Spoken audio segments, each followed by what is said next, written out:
ఆకుపచ్చ చీరను ధరించినటువంటి వారాహిమాత చిత్రపటం మనకు మార్కెట్లో లభ్యమవుతుంది. చిన్న ఫోటో ఒకటి తెచ్చుకొని ఇంటికి వాయవ్య మూలలో ఒక పీట వేసి ఆ పీట మీద ఆకుపచ్చని గుడ్డపరచండి.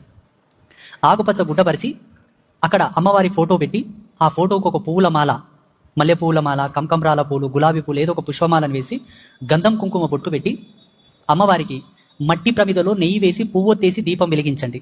రోజు ఉదయం సాయంత్రం ఉదయం వెలిగించినటువంటి వత్తి సాయంత్రం తీసి బయటికి వాడేసి కొత్త వత్తి వేసి దీపం వెలిగించాలి. ఇలా జూన్ 25వ తారీఖు నుంచి జూలై 3వ తారీఖు వరకు కేవలం అమ్మవారికి వేసిన పువ్వులు తీసి కొత్త పువ్వులు పెట్టండి, దీపం వెలిగించండి, చాలు. అమ్మవారికి ధూపం అంటే చాలా ఇష్టం. పొగ నిప్పుల మీద ఇంత సాంబ్రాణి వేసి ధూపం వేయండి. దీంతోపాటు అమ్మవారికి బెల్లం అంటే చాలా ఇష్టం. బెల్లం ముక్కనో లేదా బెల్లంతో చేసిన అన్నము, బెల్లంతో చేసిన పాయసము, బెల్లంతో చేసిన పరవాన్నము, బెల్లంతో చేసిన గారెలు, బూరెలు, ఏవో బెల్లంతో చేసిన వంటకాలు పెట్టండి. అమ్మవారి ఇంకా సంతృష్టి పడుతుంది.